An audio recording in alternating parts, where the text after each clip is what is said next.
Hello and welcome to my reading video of Carbon, the graphic novel by Daniel Boyd and Edi Guedes. Now the man Daniel Boyd, the artist, I met at a local comic book store, and he was very friendly, and I purchased this copy from him, and he signed it to me. To my pal Drogo, keep working. Let's bring the heat. Yours, Danny Boyd, 2014. Now, I'll read the introduction, and it should explain itself, but I do want to say, as part of the intro, what is so cool about this comic? Well, it's an environmental horror. It's a story about West Virginia coal mines and the horrors of sort of our subconscious. All right, maybe it'll explain more here. So there's his name, Daniel Boyd. And this is not DC or Marvel. This is his copyright. And he was very proud of this. So let's see what Mr. John Saliers says. The graphic novel for Carbon, or really long comic book, as I like to think of them, is more than a storyboard version of an unfundable movie. The medium, and it does deserve that classification, has its own unique vibe. Danny Boyd's Carbon combines three distinct genres: Lovecraftian gore fest, religious picture book, and political allegory, to tell the story of our slow and conscious self-poisoning. In an industry that combines men with picks and shovels with machines bigger than New York apartment complexes, in a state, West Virginia, hometown, Harper's Ferry in the house. All right.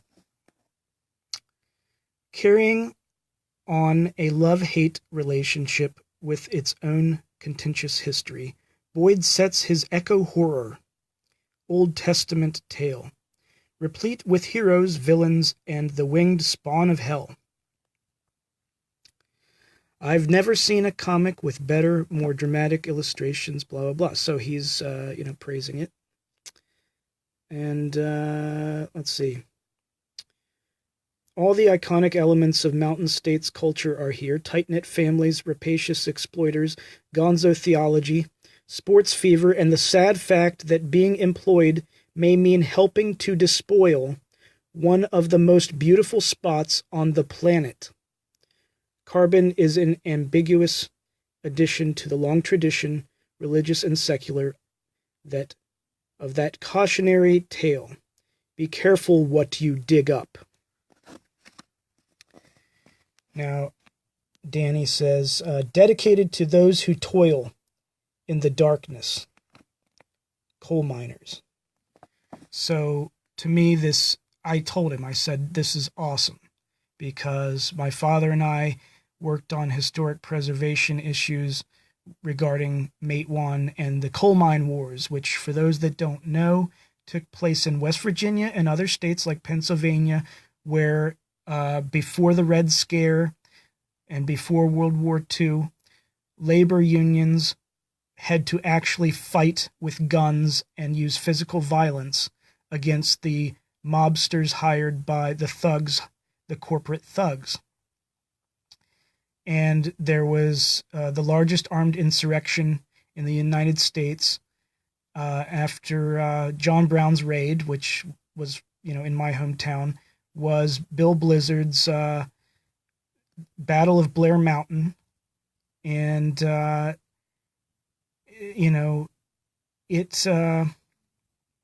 trial took place in the same courthouse as John Brown was tried in.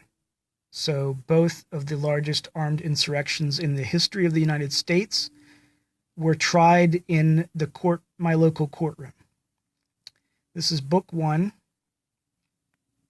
Prologue, A Time Before Time.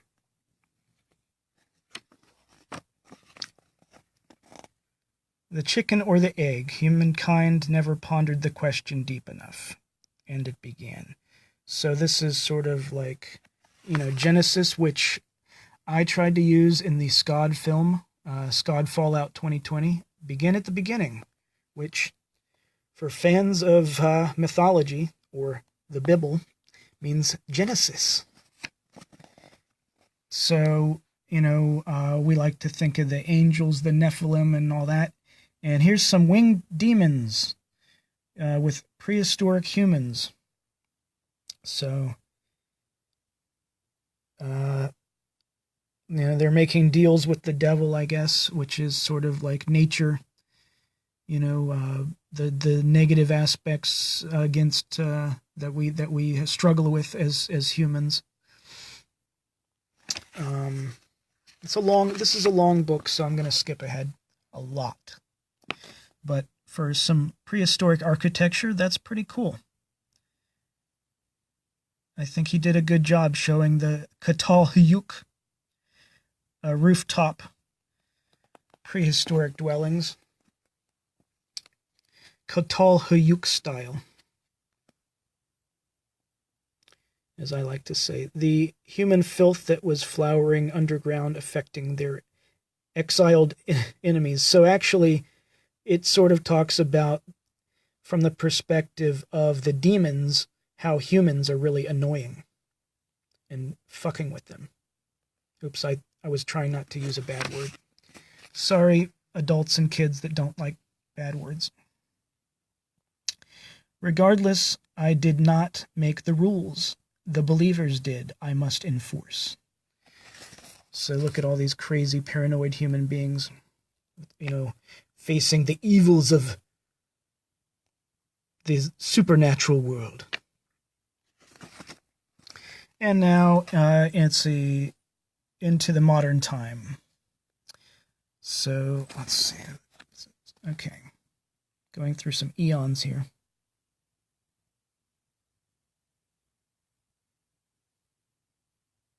I should have used the horizontal view, but now modern day with coal miners. We need money. Yeah, let's rape the earth. I don't know. All the dialogue. Okay. Oh, look, it's Harper's Ferry. Yes, that is clearly an illustration of Harper's Ferry from Maryland Heights. And there is a coal mining town, well, a site of how they rape the earth, how they dig up and destroy mountaintops for mountaintop removal of, we got to get at that coal because we need to all keep warm in the winter and burn lots of fossil fuels. Okay, book 2. So this is showing the pollution into the air from the chimney stacks there. And everybody loves football, right? Yeah, let's worship modern gladiators while we destroy the planet and not give a fuck. Yeah, I used another bad word. Well, that was the same one. All right. Woohoo, sports. I'm rooting for the red team. I love the blue team. I like the yellow team because they're pretty. Let's destroy the planet some more. Yeah, let's fuck it up. Oh, back to sports. Okay, sports fans, let's keep you distracted while we destroy your fucking atmosphere and planet. All right, so that's basically what all that is. People trying to, do work. I got work to do. I don't have to care about the planet. Here we go. Yeah, just another day at work polluting the planet. Cool. Hey, it's cheap fuel. Okay, everybody loves human faces. Here we go. Beautiful portrait of a woman there. All right, I'm going to skip ahead. So the coal miners keep digging and digging and digging. Oh, there's some accidents. So this is reminiscent of Doctor Who and other fiction that talks about the evils that lurk in our subconscious and in the coal mines. The bowels of the earth, The Mines of Moria. Okay. Let's see. Where can we... All right. Beautiful water. Oh, there's a coal miner attacking a demon. So actually the demons represent the planet. So it's sort of like, they're sort of the dark side of Gaia, if you will. If Gaia is the goddess, Mother Earth, that these are sort of the winged demons, but actually act as angelic guardians, in a way, maybe angels of death, but, for protecting the sacredness of the rest of the ecosystem against humans. They're sort of like coming out, and that's, again, depicted in the cover here, carbon. These golems, these orcs, these goblins, the dark side of nature, the dark side of also humans. That when we're violent and we destroy things, it's like going into another country. Like, we all want to be patriotic and love our country. But, if we go in and terrorize other countries, like we do from time to time, we should not be so hypocritical to think that there will be no blowback. So we might scold them and say, oh, you guys are doing terrible things, so, we need to invade you and take your oil. Regardless of how much CIA fuckery is afoot already. I think that's what Tulsi Gabbard and some people that represent soldiers like myself that served and really, yes, we'll follow orders for pay, much like mercenaries.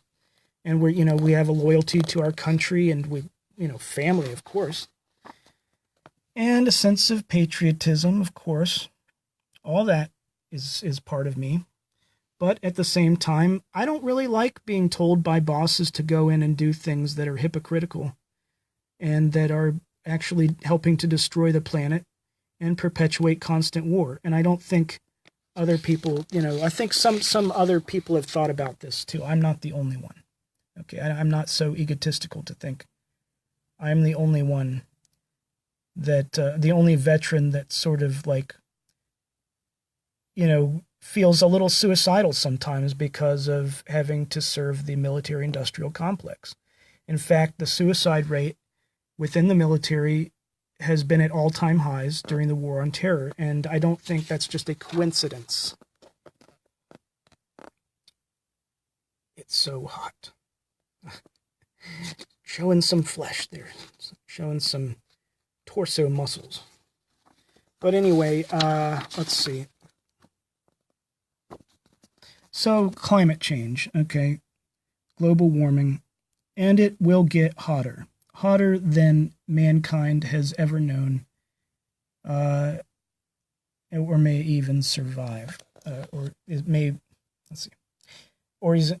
is even capable of surviving. I mean, that's sort of, what the scientists tell us. So anyway, Daniel Boyd writes an afterword talking about being a West Virginian. I have struggled with the issues surrounding coal my entire adult life. My first professional employment was smack dab in the billion-dollar coal field of Mingo County. Yes, that's the area of the coal mine wars that I was talking about in the intro, where the sheriff or the chief of police was shot down on the steps of the courthouse down there.